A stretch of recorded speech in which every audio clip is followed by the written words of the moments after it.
Hello, Shri Shiv Mahapuran YouTube channel में आप सबों का स्वागत है। फिर से मेरा प्रणाम भी।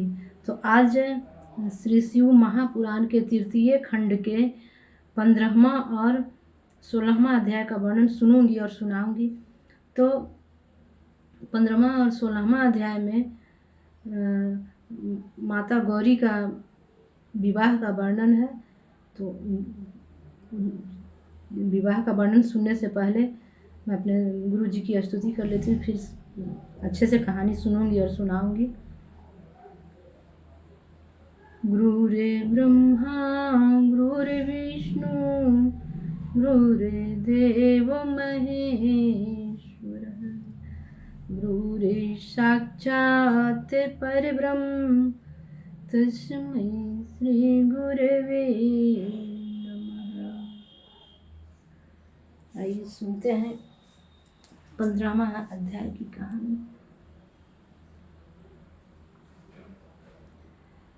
ब्रह्मा जी बोले, हे नारद, उस समय के आनंद का वर्णन किस प्रकार किया जाए। हम सब लोग गिरजा तथा शिव जी के पीछे पीछे चलने लगे। विष्णु जी उनके बाईं ओर थे और मैं दाहिनी ओर चल रहा था। अन्य सब देवता पीछे अपने हाथों में छत्र चंवर उठाए चल रहे थे। कोई जय जयकार कर रहा था तो कोई शंख आदि की ध्वनि द्वारा अपना उत्साह प्रकट कर रहा था। इसी प्रकार सब लोग उनकी सेवा करने में संलग्न थे। अपने भाइयों तथा मित्रों सहित पर्वतराज हिमाचल भी सब लोगों के साथ चले। जिस समय सब लोग सदाशिव के दर्शन प्राप्त करने के लिए नगर की हिमाचल के घर पहुँचे, उस समय चारों ओर धूमधाम होने लगी। भगवान सदाशिव के दर्शन प्राप्त करने के लिए नगर की सभी स्त्रियां अपने अपने मकानों के ऊपर जा चढ़ी। सब लोग अपने अपने काम को छोड़कर शिव जी का दर्शन पाने के लिए दौड़ पड़े। स्त्रियों की तो यह दशा थी कि जो काजल लगा रही थीं वह एक आंख में बिना काजल लगाए ही दौड़ी चली आईं।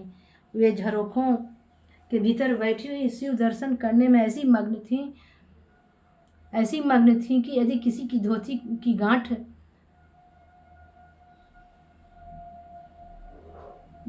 खुल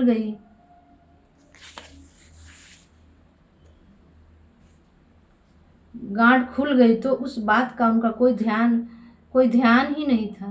स्त्रियों की ऐसी दशा को देखकर शिव जी, विष्णु जी तथा हम बहुत हंसते चले जा रहे थे। हिमाचल के घर पहुंचने पर शिव जी अपने नंदी से नीचे उतरे। पर्वतराज ने सभी बरातियों को श्रेष्ठ स्थानों पर ठहराया और सबकी यथाशक्ति सेवा पूजा की। उस समय शिव जी की आज्ञा से उनके वीरभद्र आदि सब गण भी कैलाश से चलकर उस स्थान पर आ पहुंचे।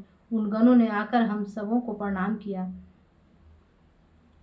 तदुपरांत हिमाचल की प्रार्थना स्वीकार कर शिव जी घर के भीतर गए। वहां हिमाचल के पुरोहित गर्ग ऋषि ने विवाह की संपूर्ण विधियों को संपन्न कराया। मैंने तथा विष्णु जी ने हवन के मंत्रों का उच्चारण किया। उस समय दोनों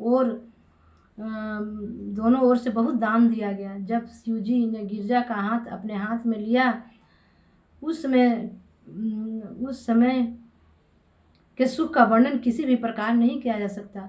उस अवसर पर जिसने जिस वस्तु की इच्छा प्रकट की वह उसे प्राप्त हुई। जब भावरें पड़ चुकी तब शिव जी तथा गिरजा को एक ही साया पर बैठाया गया। उस समय सब लोगों ने धन्य धन्य धन्य धन्य का घोष कर आकाश को गुंजा दिया। हिमाचल ने भगवान बुधभावन को दहेज में बहुत सा धन तथा वस्त्रालंकार प्रदान किए। फिर सब बरातियों को भोजन कराए। इस प्रकार जब विवाह हो चुका तो शिव जी वहां से चलकर अपने कैलाश पर्वत पर लौट आए। फिर हम सब लोग भी शिव जी की यह आज्ञा पाकर अपने अपने लोक को लौट गए। 16वां अध्याय। ब्रह्मा जी ने कहा, हे नारद, अब मैं दूसरे प्रकार के शिव जी के विवाह का विस्तार पूर्वक वर्णन करता हूँ। वह प्रकार यह है कि जब गिरजा युवावस्था को प्राप्त हुई तब मैना ने हिमाचल से यह कहा, हे पति, आप 1,00,000 पर्वतों के राजा हैं, अस्तु आप जैसे श्रेष्ठ कीर्ति वाले हैं उसी प्रकार गिरजा के लिए भी किसी उत्तम वर को ढूंढिए। हे स्वामी, हमारे पुत्र तो 100 हैं परंतु कन्या केवल एक ही है। अस्तु इसके श्रेष्ठ भविष्य के हेतु हमें अच्छी से अच्छी जगह इसका विवाह करना चाहिए। हिमाचल ने उत्तर दिया, हे प्रिय, तुम निश्चिंत रहो, जो वर श्रेष्ठ होगा उसी के साथ हम गिरजा का विवाह करेंगे।